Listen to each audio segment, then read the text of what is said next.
Teman-teman, nama Ibu Rosinton Infoningsih. Bagaimana kabar kalian hari ini ya? Semoga kalian selalu senang ya. Baik, pada pertemuan kali ini kita memasuki pertemuan yang pertama.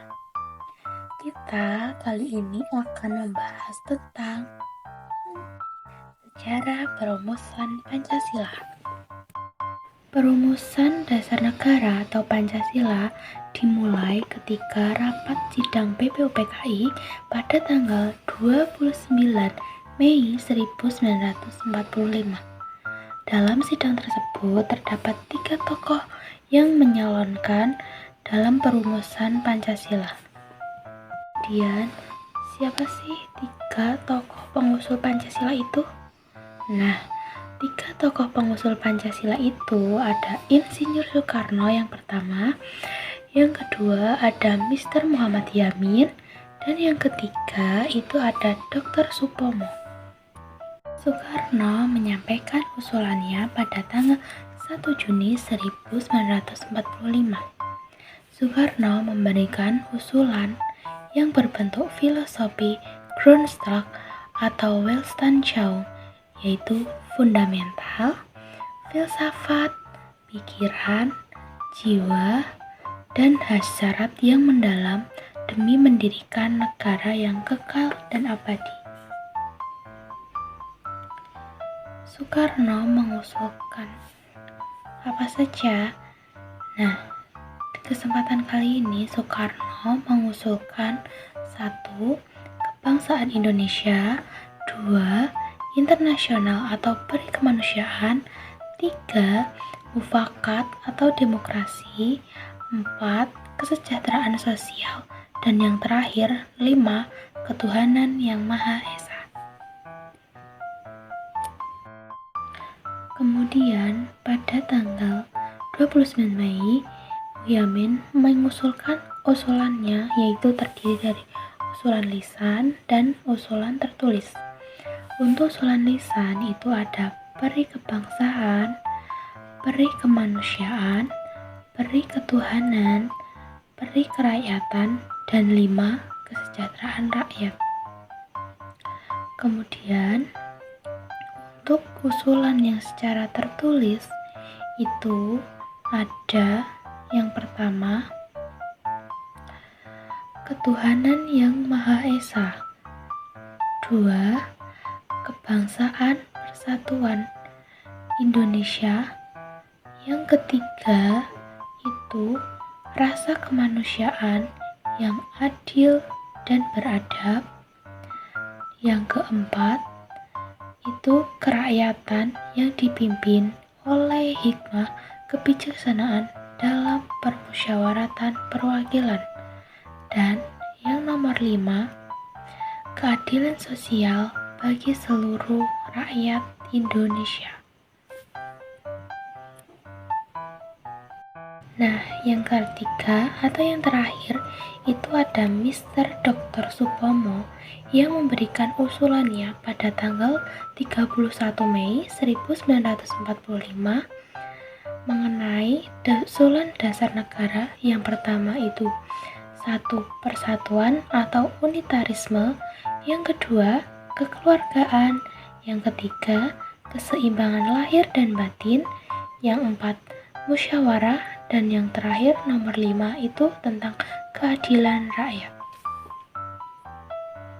Kemudian pada sidang BPUPKI yang kedua pada tanggal 10 Juli 1945, Soekarno melaporkan bahwa sidang Panitia 9 pada tanggal 22 Juni 1945 telah berhasil merumuskan Pancasila yang merupakan persetujuan antara pihak Islam dan pihak kebangsaan. Kemudian ada anggota dari Panitia 9 tersebut, yaitu 1. Insinyur Soekarno sebagai ketua, 2. Mr. Muhammad Yamin, wakil ketua, 3. Mr. Ahmad Subarjo, yaitu wakil dari golongan kebangsaan, yang keempat ada Mr. Muhammad Yamin sebagai aktivis. Kemudian yang kelima ada Kiai Haji Wahid Hashim. Yang keenam ada Kiai Haji Kahar Muzakir sebagai ulama. Yang keenam ada A.A. Maramis, tokoh dari Minahasa. Kemudian ada R. Abikusno Cokro Sujoso sebagai wakil golongan Islam. Dan yang terakhir ada Haji Agus Salim, tokoh pemikir. Kemudian pada kala itu ketika rapat Panitia 9 saat perumusan Pancasila dikenal sebagai Piagam Jakarta atau Jakarta Charter. Dalam Piagam Jakarta tersebut berisi ketuhanan dengan kewajiban menjalankan syariat Islam bagi pemeluk-pemeluknya. Yang kedua, kemanusiaan yang adil dan beradab. Yang ketiga, persatuan Indonesia. Yang keempat, kerakyatan yang dipimpin oleh hikmat kebijaksanaan dalam permusyawaratan perwakilan. Dan yang terakhir, kelima, yaitu keadilan sosial bagi seluruh rakyat Indonesia.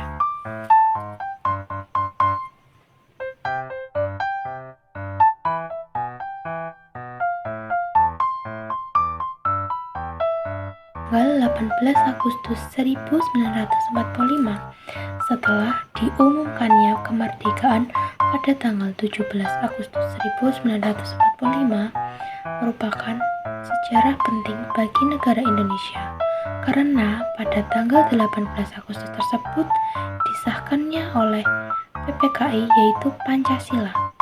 PPKI dibentuk pada tanggal 7 Agustus 1945 yaitu sebagai pengganti dari BPUPKI.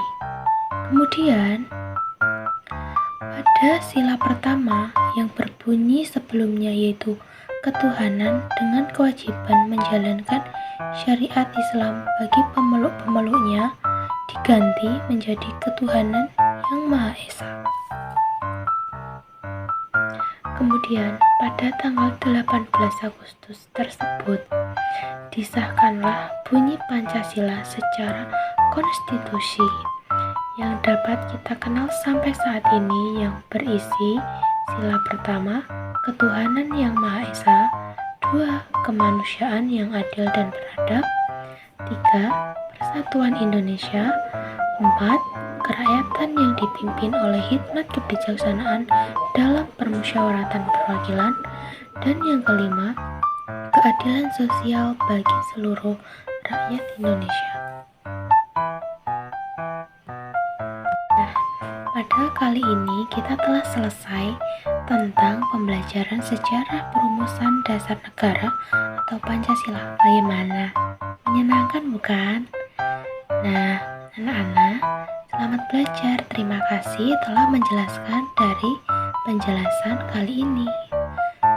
Sekian dan terima kasih. Wassalamualaikum warahmatullahi wabarakatuh.